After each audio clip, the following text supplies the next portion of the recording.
Hi! In this lesson, we will learn how to formulate the rule in finding the nth term in a sequence. The rule is the pattern between the terms in the sequence. For example, let's consider the sequence 3, 5, 7, 9, and so on.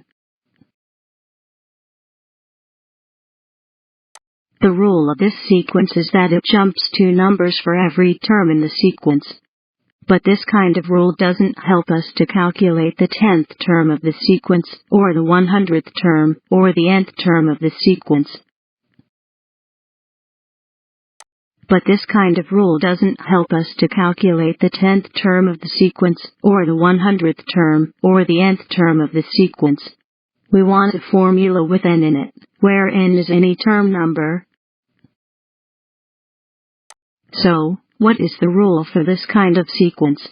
We can see that the sequence increases by 2 in each term, so we can assume that the rule is 2 times n, where n is the term number. Let's test the rule 2 times n or 2n, if it will generate the same sequence. Looking at the table, the rule 2 times n generates the sequence 2, 4, 6, and so on. The rule nearly worked, but is low by 1. Therefore, we can say that the rule 2 times n is not the rule of the given sequence 3, 5, 7, 9, and so on. Now, let's test another rule.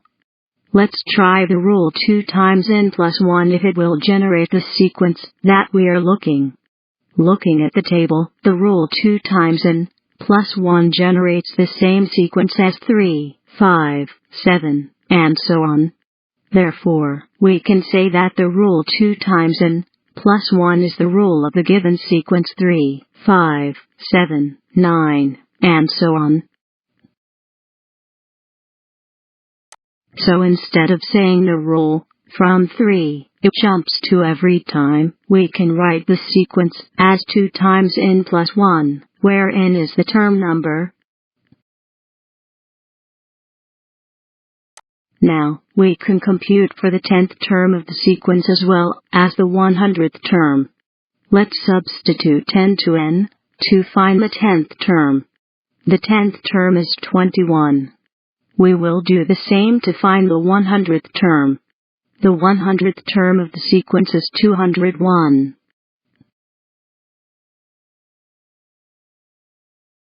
To make it easier, we often use this special style of writing the terms. We can write a term as x sub n. X sub n is the term and n is the term number. For example, the 6th term can be written as x sub 6. The nth term can be written as x sub n.